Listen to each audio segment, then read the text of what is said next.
여러분 안녕하십니까? 디모데 성경 공부 신약반 신약 익스프레스를 함께하게 된 심규성 목사입니다. 이렇게 첫 번째 시간 여러분들 함께 해주셔서 너무 감사합니다. 사실 첫 번째 시간에 제일 중요한 거는 저는 자기소개라고 생각합니다. 하지만 영상으로 진행되는 관계로 자기소개는 생략해야 될 것 같은데요. 다만 저에 대해서 잠깐 소개하는 시간이 필요할 것 같아서 저를 소개하겠습니다. 저는 원래 2월에 대치동 교회에 부임했습니다. 코로나 때문에 많은 분들을 뵙지 못했고 또 인사 드리지 못했지만 특별히 더군다나 마스크를 쓰신 얼굴들만 제가 뵙게 되어서 혹시라도 교회에서 저를 뵈면 먼저 아는 척 해주시면 너무 감사하겠고 또 비록 영상으로 저희들 이렇게 만나고 있지만 이 영상의 강의를 통해서 저와 여러분들 안에 영적인 깊은 교제가 있을 수 있기를 간절히 바랍니다. 오늘부터 12주간 디모데 성경 공부 신약반을 함께 하게 되었습니다. 여러분 주 교재는 바로 이 책 성경 익스프레스라는 책입니다.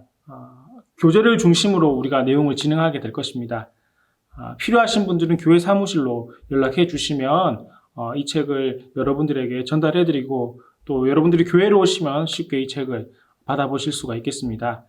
이 책은 구약과 신약 함께 엮여져 있는 책인데요. 구약 역시 이 책으로 진행되니까 함께 하시는 분들 이 책을 통해서 구약과 신약 함께 공부해 주실 수 있으면 좋겠습니다. 저희는 신약을 중심으로 진행하게 될 것입니다. 이 교재의 주된 내용은 신약 성경에 대한 전체적인 이해라고 말씀드릴 수가 있겠습니다. 마치 나무와 숲이 있다면 이 교재는 숲을 볼 수 있도록 도와주는 도구라고 보시면 좋겠습니다.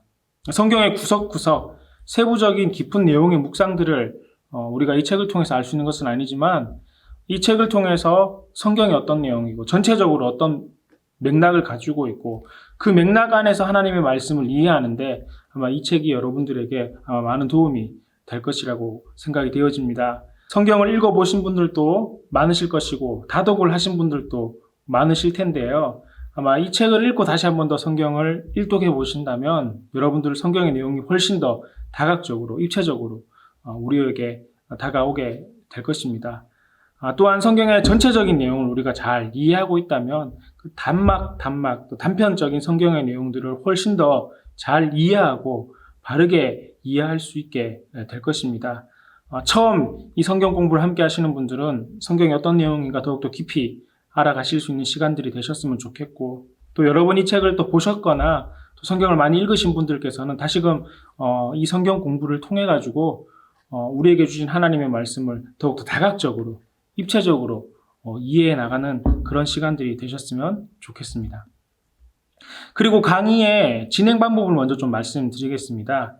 이 강의는 이 교재를 중심으로 진행할 것입니다. 교재의 순서대로 진행을 하게 될 텐데요. 그러나 혹시 제가 생각할 때 추가적으로 설명이 필요한 부분이 있다면 제가 추가적으로 설명을 더 해드리도록 그렇게 하겠습니다. 그리고 이 책은 원래 그 저자가 미국 사람입니다. 테리 홀이라는 사람이 쓴 책인데요.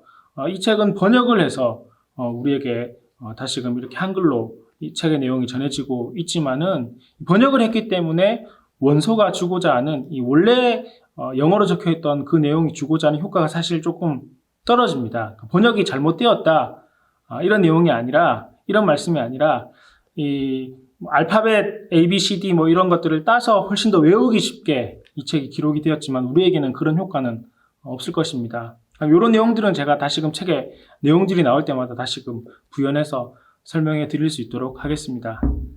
그리고 정말 중요한 것이 있습니다. 그러니까 수료와 관련된 부분입니다. 기존에 이 디모데 성경 공부를 수료하신 분들께서는 상관없지만 우리 교회는 디모데 성경 공부를 마쳐야지만이 제자반을 신청할 수가 있죠. 그러므로 이 처음 들으시고 이 수료가 필요하신 분들께서는 제가 디모데 성경 공부 단체 카톡방을 오늘 강의가 끝난 다음 만들고 여러분들을 초청하겠습니다. 수업을 들으신 분들께서는 들으셨다고 말씀을 해 주시고 답글을 달아주시면 좋겠습니다. 그러니까 인터넷으로 진행이 될 것이고 또 매 주일마다 강의의 내용이 올라가게 되겠지만은 인터넷이니까 또 영상이니까 꼭 주일날 듣는다라기보다 월요일날, 화요일날 들으셔도 무방할 것 같고요.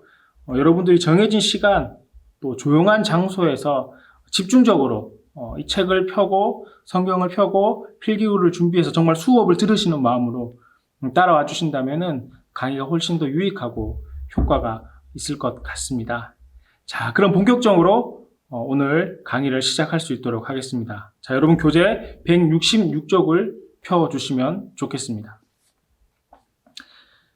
네, 166쪽 피셨습니까? 자, 오늘 여러분들과 함께 나눌 큰 주제는 신약의 12시대입니다.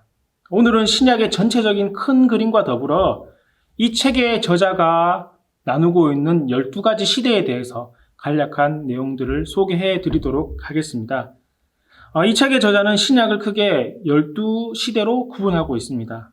그러니까 모든 성경학자들이 그렇게 구별하는 건 아닙니다. 또 이렇게 12시대로 구별하는 게 전체적으로 옳다라고 말씀드릴 수도 없습니다. 다만 이 책의 저자는 성경을 좀 더 이해하기 위해서 또 이해를 쉽게 하기 위해서 또한 외우기 쉽도록 이 신약의 시대를 12개의 시대로 구분하였고 그 구분된 시대 안에서 성경의 내용들을 크게 알려주고 있습니다. 자, 그렇다면 여러분 먼저 신약의 의미를 좀 알아봐야 되지 않겠습니까? 신약이라는 단어를 한문으로 쓰면은 새신의 맺을 약이 되겠습니다. 영어로 하면 New Testament죠. 그러니 새로운 언약, 새로운 약속 이런 뜻이 되겠습니다. 그렇다면 여러분 질문이 생기죠. 그럼 옛 언약도 있는 것입니까? 예, 그렇습니다. 여러분 옛날 약속, 옛 언약도 있습니다. 그것을 바로 우리는 구약이라고 합니다. 그래서 우리가 성경이라고 할 때는 구약과 신약을 합쳐서 성경이라고 이야기를 하죠. 자, 그럼 여러분 구약 성경과 신약 성경에 나오는 내용은 전혀 다른 내용입니까? 옛 약속과 새로운 약속이라고 했으니까 전혀 다른 내용이 구약과 신약의 내용인가요? 이렇게 물을 수가 있을 건데요. 답을 말씀드리자면 아닙니다. 구약의 내용과 신약의 내용은 큰 맥락에서는 동일한 주제입니다. 구약의 내용은 메시아가 오실 것이다. 새로운 메시아가 오실 것이다 라는 게 구약의 내용이고요. 신약의 내용은 그 메시아가 오셨는데 그분이 바로 예수님이시다. 이 이야기가 신약입니다. 옛날에는 하나님께서 메시아를 보내주시겠다 약속하셨지만은 이 신약 성경은 오신 예수님께서 우리에게 행하신 일, 그 일을 알려주고 있다는 겁니다. 그러니 여러분 신구약, 성경 전체의 내용은 예수님에 대한 이야기입니다. 예수님께서 우리를 위해서 오실 것이고 그 오신 예수님께서 우리를 구원해 주셨다. 이것이 바로 성경의 내용인 것입니다. 그런데 여러분 보십시오. 이렇게 동일한 맥락의 성경의 내용이 있는데 이것은 언제 어떻게 누구를 통해서 적혀졌을까요? 여러분 책의 저자가 있는데 이 성경책의 저자는 도대체 누군 거죠? 이 성경은 10개의 나라, 20여 종의 다양한 직업을 가진 40여 명의 성경의 기자들이, 성경을 쓴 사람들이 세 가지의 언어로 1600년에 걸쳐서 완성되었습니다. 그러니까 이 성경은 어느 한 사람이 한 곳에 앉아서 처음부터 끝까지 내용을 쓴 것이 아니라 10개의 나라, 또 20여 종의 다양한 직업을 가진 사람, 그 가운데는 어부도 있었고요, 학자도 있었고요, 농부도 있었습니다. 그런 다양한 직업을 가진 40명의 기자들이 세 가지의 언어로 1600년에 걸쳐서 작성되었다라는 것입니다. 여러분 어떻게 이렇게 오랜 시간 많은 사람들이 이렇게 공통된 주제의 내용을 동일한 맥락의 이 내용을 기록할 수 있었던 것입니까? 그것은 오직 성령의 감동으로 성경이 적혀졌기 때문에 그렇습니다. 디모데후서 3장 16절과 17절 말씀이죠. 모든 성경은 하나님의 감동으로 된 것으로 교훈과 책망과 바르게 함과 의로 교육하기에 유익하니 이는 하나님의 사람으로 온전케 하며 모든 선한 일을 행하기에 완전케 하려 함이니라 말씀하십니다. 모든 성경은 이곳에 기록된 모든 성경 하나님의 말씀은 하나님의 감동으로 되었습니다. 성령의 감동으로 된 것입니다.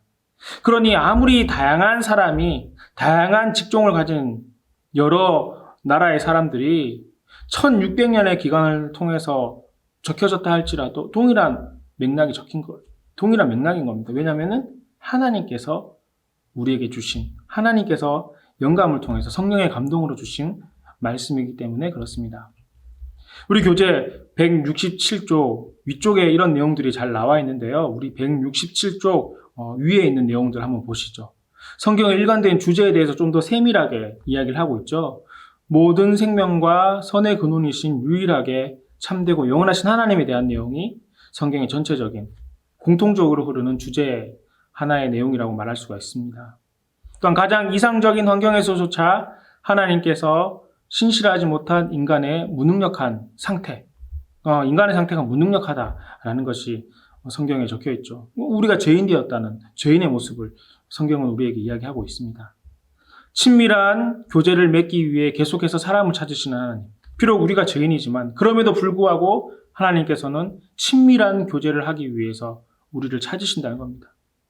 하지만 그 가운데 또한 이런 내용도 있습니다. 어둠의 세력을 이끄는 사악한 순회, 악한 사탄, 마귀에 대한 이야기입니다. 그렇습니다. 하나님과 우리의 관계를 떨어뜨리고자 하는 악한 사탄, 마귀가 있다라는 것입니다. 성경은 거기에 대해서도 동일한 맥락을 갖추고 이야기를 하고 있습니다.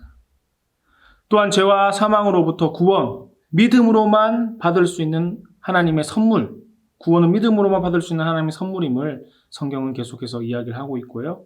예수 그리스도를 향한 초점, 구약은 그리스도의 오심을 고대하며 신약은 그리스도의 삶과 죽음과 부활에 대해 기록함과 아울러 그분 예수님의 재림을 예고하고 있는 것입니다. 여러분, 이것이 이 성경 전체, 신약 성경뿐만 아니라 신구약 성경 전체에 흐르는 핵심 주제들입니다. 이상의 주제들의 내용이 성경의 내용인데요. 성경은 한 권의 책이지만 사실 면밀히 살펴보면 총 66권의 책으로 구성되어 있습니다. 구약이 39권, 신약이 27권. 그래서 보통 39, 27 이렇게 66권을 외우는데요. 구약이 39권, 신약이 27권입니다. 여튼 이제부터 27권의 신약 성경의 구성을 오늘 여러분들과 함께 잠깐 살펴보도록 하겠습니다. 교재 169쪽 그림을 한번 보시겠습니다. 169쪽의 그림을 보면 크게 신약 성경을 세 가지 부분으로 나누고 있습니다. 역사, 히스토리, 역사적인 부분이죠. 이것은 예수님의 일대기를 중심으로 이야기를 하고 있습니다. 체험, 예수님을 믿게 된 바울이 이 하나님의 복음을 전하는, 복음을 증거하는 그런 체험적인 부분들이 한 부분이고요. 또 예언, 이것은 요한계시록에 해당되는 내용이겠습니다. 새하늘과 새 땅에 대한, 또 새롭게 올 장차 들어야 할 나라에 대해서 예언에 대한 내용이 신약 성경에는 기록되어 있습니다. 역사는 그렇습니다. 역사는 그리스도의 역사를 말합니다. 복음의 역사죠. 말 그대로 역사적인 사실들을 기술하고 있습니다. 예수님께서 이 땅에 계실 때 있었던 일들을 기록한 것, 이것이 역사이고 이런 내용을 집약적으로 모아놓은 것을 우리는 복음서라고 합니다. 그래서 우리가 신약 성경에 복음이라고 붙는 게 있죠. 마태복음, 마가복음, 누가복음, 요한복음. 이것을 우리는 복음서라고 이야기를 합니다. 이건 예수님의 역사적 사실들, 역사적 이야기에 대해서 기록이 되어 있습니다. 그리고 예수님께서 부활 승천하신 이후에 이 복음이 확장되었습니다. 교회를 통해서 복음이 확장되었습니다. 이건 역시 역사인데 이것을 우리는 사도행전, 사도들이 행한 일들이라고 합니다. 그래서 이것도 역사적인 부분에 여기 해당이 되는 것인데요. 이 성경은 이 역사적인 부분을 마태, 마가, 누가, 요한복음, 사도행전까지 이렇게 저자는 크게 한 부분으로 나누었습니다. 그리고 체험은 편지가 중심으로 된 성경입니다. 그러니까 로마서에서부터 유다서까지, 요한계시록 앞에까지 내용입니다. 복음이 어떻게 전해졌는가, 복음이 전해졌던 그 과정들, 또 교회 안에 있었던 여러 가지 어려움의 문제와 거기에 대한 해답들, 이것들이 편지로 적혀져 있는 것들의 내용들입니다. 그림을 보시면 거기에 크게 두 가지 부류로 나눌 수가 있습니다. 바울서신과 또 나머지 다른 사람들이 쓴 편지 이렇게 나눕니다. 다 편지인데요. 지금이야 거리가 멀어도 전화를 통해서 혹은 영상으로 통해서 이렇게 먼 거리지만은 좋은 교통수단을 통해서 만날 수가 있었지만은 예전에는 그렇지 않았습니다. 이 먼 거리에 있는 사람들과 의사소통을 위해서는 편지밖에 없었습니다. 그래서 편지를 통해서 교회를 또는 성도들을 권면하고 교리를 전하게 되었는데 그러한 편지들이 지금 우리가 보는 신약 성경이 된 것입니다. 앞서 말씀드렸듯이 바울이 쓴 것이 있고 다른 사람들이 쓴 편지가 있는데요. 바울이 쓴 편지도 크게 두 부류로 나눌 수가 있습니다. 로마서, 고린도전후서, 갈라디아서처럼 교회를 대상으로 교회에 있는 성도들을 대상으로 쓴 편지가 있는가 하면 디모데전후서, 디도서, 빌레몬서처럼 디모데라는 사람에게, 디도라는 사람에게, 빌레몬이라는 사람에게, 그 사람에게 직접적으로 쓴 편지도 있습니다. 마지막으로 마지막 부분이죠. 예언에 관한 신약 성경은 오직 한 권, 요한 계시록 뿐입니다. 구약 성경에는 예언에 대한 내용들이 많이 있습니다. 그 소예언서라고 해서 12소예언서가 있기도 하고 많은 다니엘서 이런 것들이 다 예언서에 해당되는데 신약 성경의 예언서는 요한계시록 하나입니다. 그래서 저자는 이 신약 성경을 크게 세 부분으로 나눴습니다. 역사에 대한 부분, 또한 체험적인 부분, 그리고 예언에 대한 부분, 이렇게 세 부분으로 나누고 이야기를 하고 있습니다. 우리 교재 170쪽 계속해서 한번 보실까요? 교재 170쪽은 신약 성경의 무대를 그림으로 여러분들에게 보여주고 있습니다. 이 신약 성경의 무대는 지중해를 중심으로 펼쳐집니다. 오른쪽, 그 지도의 오른쪽 하단 부분을 한번 보시죠. 이스라엘이 보이십니까? 예수님이 태어나신 곳이죠.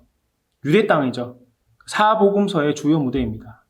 그리고 위쪽으로 보면은 녹색 글씨들이 있죠. 수리아, 구브로, 갈라디아, 마게도냐, 그리스, 아가야, 이런 여러 가지 녹색 글씨들이 있는데 이곳들이 바로 신약 성경의 주요 무대입니다. 엄밀히 말하면은 바울이 복음을 전했던 곳이고 복음의 역사가 일어났던 도시들입니다. 성경을 읽다 보면은 이해가 잘 안 되는 부분들이 많이 있죠. 한글인데도 단어를 모르는 것이 아닌데도 이해가 잘 안 되는 이유는 우리가 거기에 대한 사전 지식들이 없기 때문에 그렇습니다. 특별히 지리적으로 우리가 그것을 잘 모르기 때문에 이해가 잘 안 되는 것입니다. 하지만 여러분, 이 대충의 성경의 지리만 잘 알고 있어도 우리가 성경을 이해하는데 많은 도움이 되고 또 성경을 더욱더 깊이 묵상할 수 있게 될 것입니다. 여러분, 요 지도의 내용들을 여러분 머릿속에 잘 기억해 두셨으면 좋겠습니다. 나라, 도시까지 다 기억할 수 없겠지만은 사실 우리 좀 대충 알고 있는 지도잖아요. 이탈리아가 있고 또 이스라엘이 있고 대충 알고 있는 지도니까 요 내용들을 머릿속에 잘 기억해 두신다면은 성경을 보실 때 또 요 지역이 나오면은 여기쯤 되는구나. 요렇게만 생각하셔도 여러분 성경을 이해하는 데 큰 도움이 될 줄 믿습니다. 그리고 여러분 교재 171쪽 보시죠. 저자가 이런 지도의 내용을 쉽게 이해하고 외울 수 있도록 신약 성경의 지도를 윤곽으로 그리는 그런 내용들이 나옵니다. 꼭 이렇게까지 외워야 되진 않죠. 우리가 이렇게 시험 볼 건 아니니까요. 하지만 이런 식으로 대충 생겼다. 이렇게 외우면 좋다. 이 정도만 참고하시고 이 내용들을 한번 읽어보시면 오랫동안 이 성경의 지도, 신약 성경의 무대를 기억하실 수 있는데 도움이 될 것입니다. 한번 강의가 끝나고 난 다음에 자세하게 교재의 내용들을 한번 살펴보셨으면 좋겠습니다. 자, 우리 이제 교재 172쪽 계속해서 보시겠습니다. 교재 172쪽입니다. 5번 신약 성경의 줄거리는 앞으로 여러분 제가 계속해서 설명할 내용들이고 앞으로도 사실 그 내용 자체가 강의의 내용이니까 설명할 내용들이니까 넘어가고요. 6번 중심으로 오늘 함께 마지막으로 나누겠습니다. 6번은 신약의 12무대, 12시대, 12시대에 대한 내용들을 기록하고 있습니다. 신약을 꼭 여러분 12시대로 구분할 수 있는 것은 아닙니다. 또 신학적으로 성경을 12시대로 구분하지도 않습니다. 다만 이 책의 저자는 이 신약 성경을 좀 더 쉽게 외우고 좀 더 쉽게 이해하기 위해서 이렇게 12시대로 구분했습니다. 또 원서에는 이 12시대를 구분함에 있어서 다 시자, 알파벳 시자라는 시라는 단어로 다 구성을 했습니다. 예를 들어서 목수시대면은 카펜터 이렇게 썼고 주장시대면은 클라임이라는 단어를 써서 이 12가지 알파벳 C라는 단어를 써서 이렇게 외우기 편하도록 했지만 사실 우리가 한글로 보다 보니까 이 저자가 이렇게 만들어 놓은 이 좋은 기억 장치를 우리가 사용할 수는 없지만 그래도 다 그렇게 적혀 있으니까 한 번씩 보실 수 있으면 좋겠고요. 이 저자가 신약을 12개의 시대로 대략적으로 나눈 기준이 있는데 첫 번째는 성경의 순서, 역사적 순서에 따라서 나누었고요. 두 번째는 예수님의 이야기 같은 경우에는 그 중심적인 내용들을 묶어서 이렇게 시대를 나누었습니다. 다음 주부터 우리가 이 신약 성경의 12시대를 한 시대씩 또한 때로는 2개씩 이렇게 공부하게 될 것입니다. 자세한 내용들은 그때그때마다 다시 한 번 더 설명을 드릴 거고요. 오늘은 제가 이 12시대에 대해서 대략적인 내용들이 어떤 것인가 이것만 먼저 좀 말씀드리도록 하겠습니다. 교재 173쪽부터 175쪽까지가 이 12시대에 대한 간략한 설명들이 교재에 나옵니다. 제가 강의를 통해서 여러분들에게 설명을 해드리지만 이 강의가 끝난 다음에 다시 여러분 이 내용들을 한번 찬찬히 더 읽어보시면 좋겠습니다. 제 강의 전에도 읽어보셔도 좋고 이 성경의 강의를 듣고 난 다음 읽어보셔도 좋고 강의 전에도 읽고 강의 후에도 읽고 이렇게 2번 읽어보셔도 더 좋겠습니다. 그래서 여러분 예습과 복습이 중요하다라고 누누이 이야기하는 거지 않습니까? 예습, 복습 또 이 시간에 또 집중해서 들으신다면 3번 듣게 되는 거니까 여러분 훨씬 더 오랫동안 기억하시고 더 쉽게 알아가실 수 있게 될 겁니다. 제가 오늘 요 12시대에 대해서 잠깐 설명해 드리겠습니다. 먼저 여러분 목수시대입니다. 이 목수시대는 누가복음 1장부터 2장, 1장, 2장과 또 복음서에 있는 예수님의 요때 당시의 이야기들을 묶었습니다. 목수시대, 예수님이 목수의 아들이잖아요. 그래서 예수님께서도 목수의 일을 하셨을 거다 성경학자들은 이야기를 하는데요. 예수님의 탄생에 대한 이야기, 그리고 탄생 이후 공생애를 시작하기 전, 공생애라는 것이 예수님께서 하나님 나라를 선포하고 복음을 선포하는 공식적인 사역을 시작하기 전까지 이야기들이 바로 여기에 해당이 됩니다. 가령 예수님께서 어린 시절에 부모님과 함께 성전에 따라 아버지와 함께 성전에 갔었는데 아버지는 성전에서 다시 고향으로 돌아왔지만 예수님께서는 성전에 남아서 율법학자들과 논쟁을 하면서 다시 아버지 요셉이 예수님을 찾아서 너 왜 여기 있느냐 이렇게 물으니까 내가 아버지 집에 있어야 되는 줄 모르시나이까 이런 이야기들이 있잖아요. 여기 바로 목수시대에 해당되는 내용이겠습니다. 전체적인 내용의 중심은 누가복음 1장과 2장을 중심으로 구성이 되어 있습니다. 두 번째는 주장시대입니다. 주장하다 이런 의미죠. 예수님께서 세례 요한으로부터 세례를 받을 때부터이며 예수님께서 이 공생의 시작이라는 게 세례 요한으로부터 세례를 받을 때부터였습니다. 그리고 이때부터 예수님께서는 주장을 하셨습니다. 예수님께서 구세주가 되심을 말씀하셨던 시기입니다. 이때 예수님께서는 12명의 제자를 세우셨고 또 몇몇 기적들을 행하기도 하셨습니다. 선택식입니다. 이 시기에 예수님께서는 가버나움을 근거지로 삼고 18개월 동안 주로 갈릴리 지역에서 사역을 하셨습니다. 많은 무리들이 예수님을 따르는 선택을 했지만 유대의 종교 지도자들은 예수님을 거부하였습니다. 그러니 어떤 사람들은 예수님을 선택했고 어떤 사람들은 예수님을 거부했던 것입니다. 그래서 이 시기를 선택 시기라고 이야기를 하고 이때는 주로 이 가버나움을 근거지로 18개월 동안 갈릴리에서 있었던 사역을 중심으로 이야기를 하고 있습니다. 그리고 네 번째는 교육시대입니다. 누가복음 10장에서 19장 28절을 중심으로 하고 있습니다. 교육, 가르쳤다는 거죠. 예수님께서는 특별히 세우신 12명의 제자들을 개인적으로 훈련시키셨고 또한 많은 사람들에게는 그들이 잘 이해할 수 있도록 비유로 말씀하셨습니다. 예수님께서 제자들을 가르친 내용, 또 비유로 말씀하신 내용, 또 그 비유를 몰라서 제자들이 물어보았을 때 비유를 설명하셨던 내용, 또한 더욱이 하나님의 자녀로 어떻게 살아가야 하는가에 초점을 맞추어서 예수님께서는 이때 제자들을 교육하시고 또 많은 민중들에게 주의 말씀을 알려주시고 가르쳤던 시기라고 말씀드릴 수가 있겠습니다.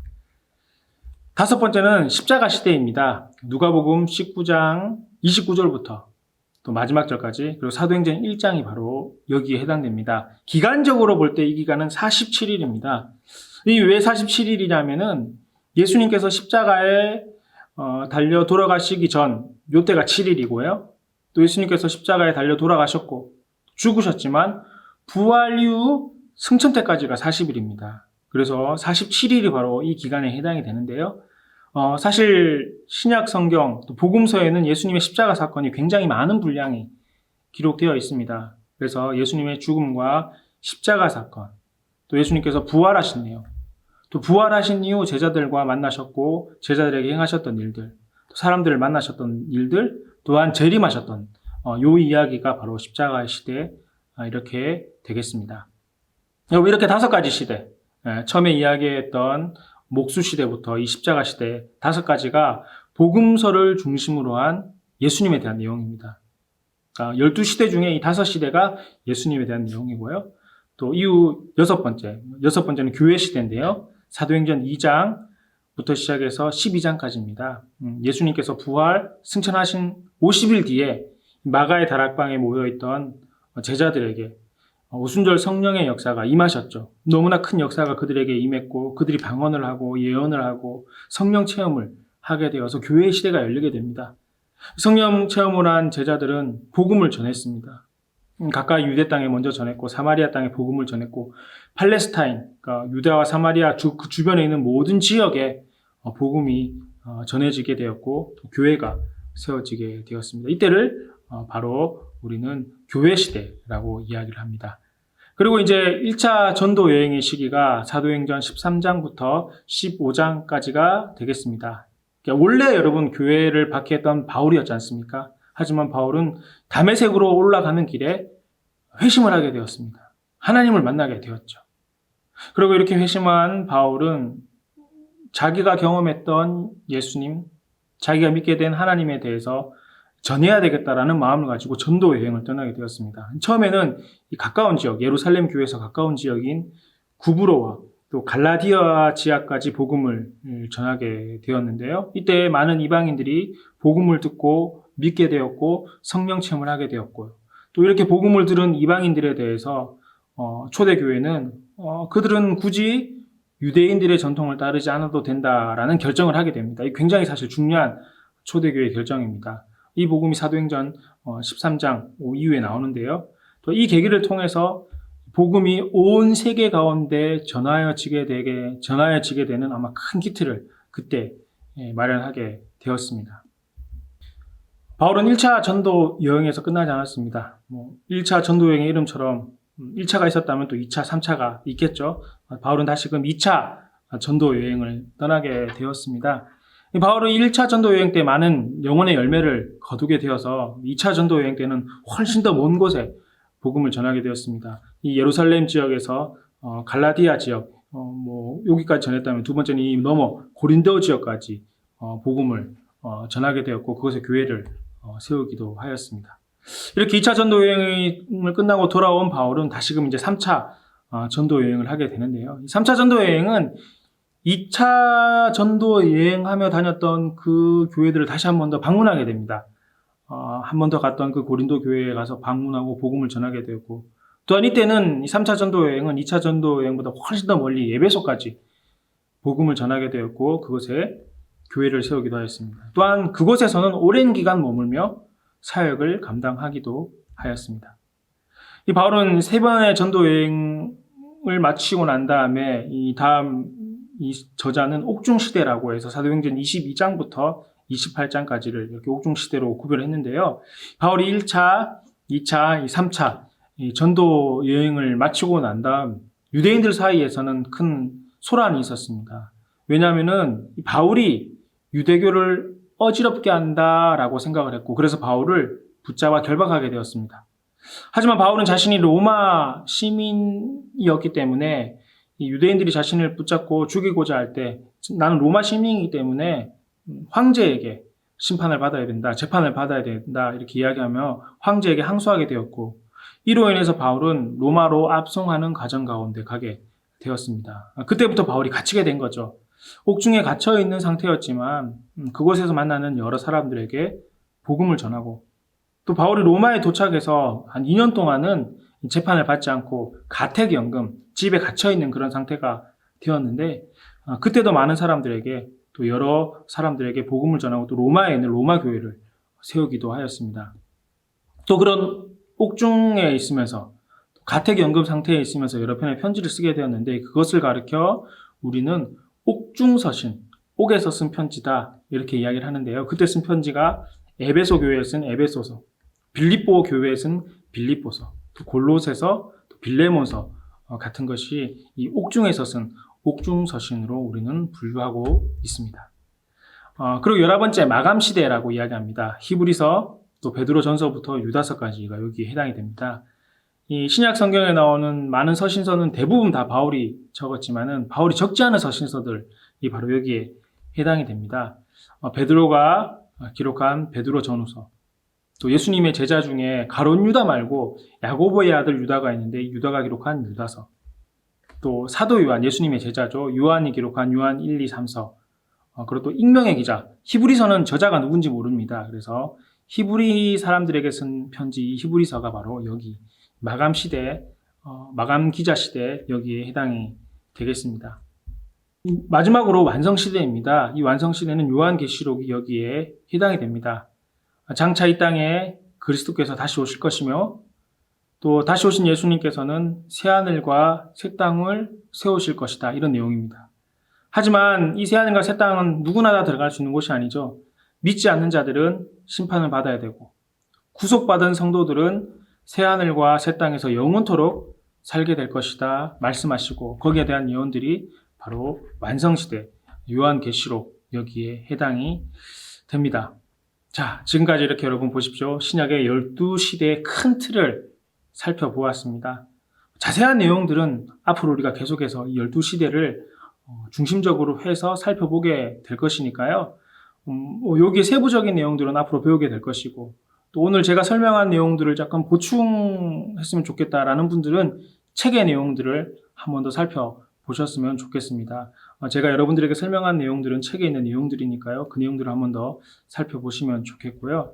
그리고 여러분 교재 한번 보실까요? 교재 174쪽, 174쪽을 한번 펴보셨으면 좋겠습니다. 신약의 12시대에 대해서 그림으로 그려두었는데요.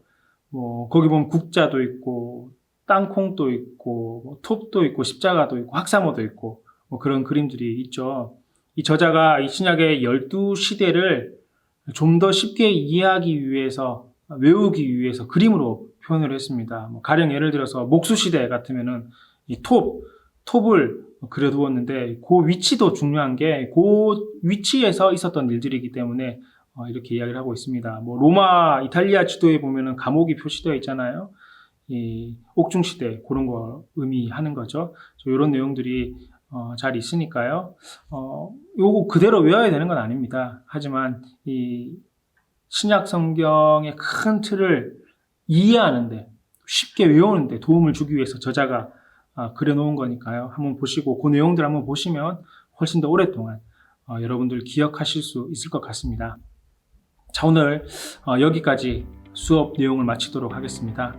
오늘은 신약 성경의 여러분 큰 틀을 살펴보았습니다. 신약 성경이 무엇인지, 또 신약 성경에 어떤 내용이 있는지, 또 신약 성경을 구분한다면 어떻게 구분할 수 있는지, 또 저자는 특별히 신약 시대를 12시대로 구분했는데 그 12시대에 대한 전체적인 내용을 여러분들과 이 시간 함께 살펴보았습니다. 앞서 말씀드렸듯이 전체를 알고 있으면 성경을 이해하는 데 굉장히 큰 도움이 됩니다. 또한 성경을 바르게 묵상할 수가 있습니다. 잘못 이해하는 것이 아니라 성경 전체를 알고 있으면 성경을 바르게 이해할 수, 그러니까 문맥적 의미를 파악할 수 있는 것이죠. 그러니 여러분 앞으로도 이 성경 공부 끝까지 함께 해 주셨으면 좋겠고요. 또 여러분들의 의견이나 질문들이 있으면 교회로 연락하셔서 저를 찾아주시고 말씀해 주시면 제가 자세하게 안내해 드리고 또 수정할 부분들은 수정할 수 있도록 그렇게 하겠습니다. 인터넷 영상 성경 공부 처음이라서 어색하시겠지만 하다 보면 재밌게 진행될 것이라고 저는 생각합니다. 여러분 그러니까 재밌게 참석해 주시고 제가 말씀드렸듯이 성경 공부하기 전에 내용을 한번 보시고 성경 공부가 끝난 다음에 다시금 책의 내용들을 한번 보셔서 예습, 복습 철저히 하시고 성경의 내용, 강의 내용들을 잘 기억하셔서 주의 말씀을 바르게 이해하고 잘 이해하고 또 내 안에 잘 적용해서 믿음의 삶을 끝까지 살아가실 수 있는 저와 여러분 모두가 되실 수 있기를 간절히 바랍니다. 여러분 다음 시간에 또 뵙겠습니다. 안녕히 계십시오.